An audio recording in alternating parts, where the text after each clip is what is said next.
Liderar. Liderar organizaciones, liderar proyectos, liderar personas, liderar incluso nuestra propia vida. Tareas todas ellas relevantes, especialmente la última, pero para las que quizá no todos estamos suficientemente preparados o capacitados en determinados momentos. Sin embargo, frecuentemente nos hemos visto involucradas en ellas. Es un concepto claro y conocido. Innovar. Palabra contenida en esa I minúscula que acompañaba a la I más D mayúscula que irrumpían con fuerza al inicio de este siglo. Pero palabra quizá un tanto difusa. ¿De qué hablamos cuando hablamos de innovar?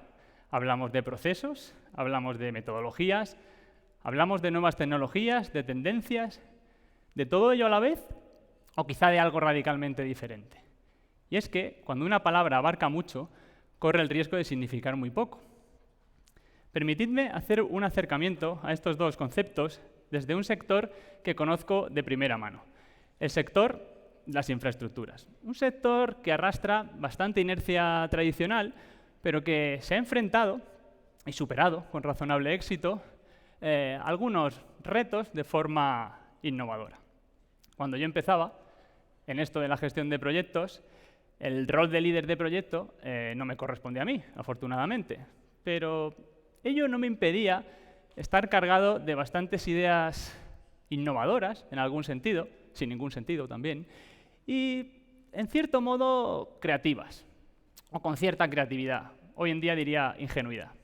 Y es que en el mundo de las infraestructuras, normalmente la idea, el concepto innovador, quien crea de la nada al todo, se asocia al diseñador.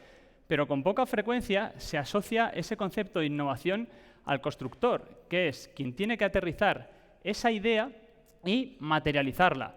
Y al final, pasando por unas etapas intermedias en las que nadie ha pensado y solucionándolas de una manera que nadie antes lo ha hecho, construir ese todo.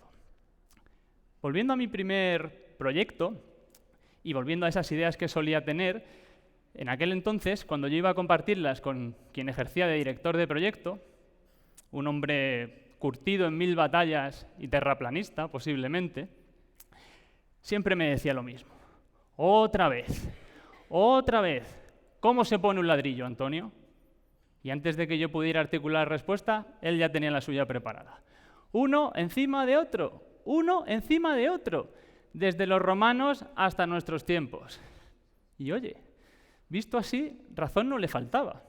Pero es que quizá la innovación no estaba en cómo se ponían, estaba en quién o qué los ponía, en el material en el que se iban a fabricar, o será así, y solo así, hasta que por algún motivo dejemos de utilizar ladrillos.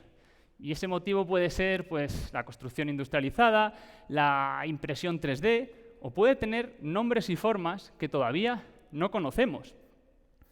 Y esto es solo un claro ejemplo de que si el liderazgo no solo permite, sino que fomenta y favorece la eliminación de determinados clichés y barreras que nos impiden o nos aportan un filtro invisible para no disponer de esa innovación, nos va a ser imposible crear una cultura innovadora a gran escala.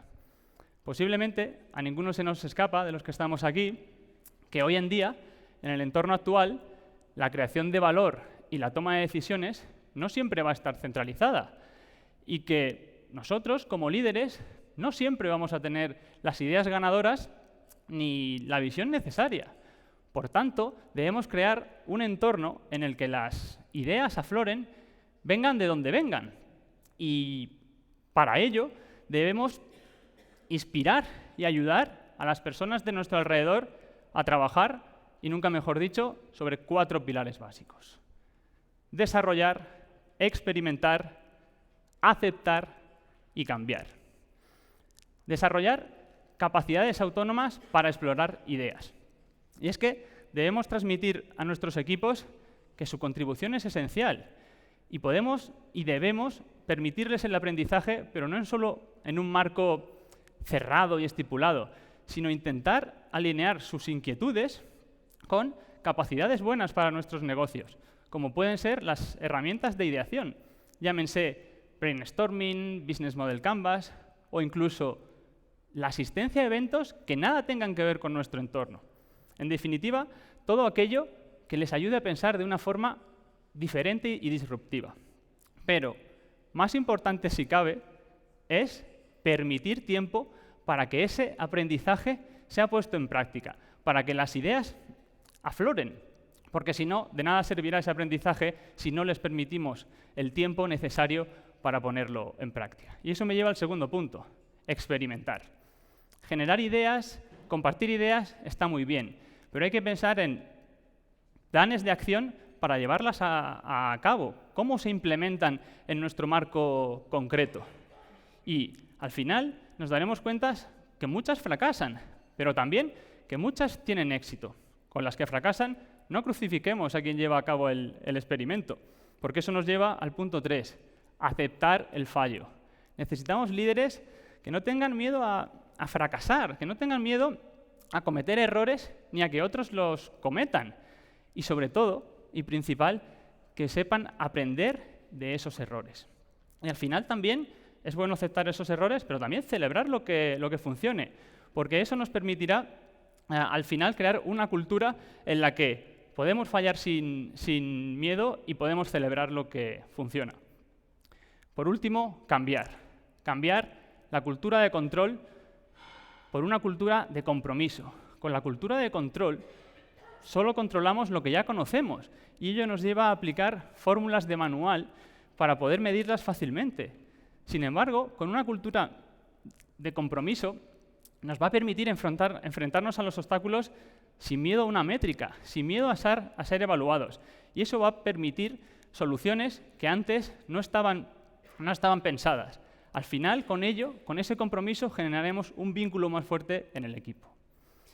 Y es que está en nuestra mano abandonar la complacencia que nos lleva a perpetuar comportamientos que tenemos ya interiorizados en forma de hábitos y rutinas. Y si de verdad queremos innovación, dejemos de hacer lo que nos previene de conseguirla. Bajo mi punto de vista, tenemos un problema de memoria, porque olvidamos con relativa facilidad situaciones del pasado que solventamos de una forma innovadora, pero que conviven con algo mucho más poderoso en nuestro presente, el miedo natural a lo nuevo. Como suelo decir, en forma de metáfora profesional, nosotros somos el puente entre el presente y el futuro. Por tanto, y para que siga en pie, no dejemos nunca de construirlo.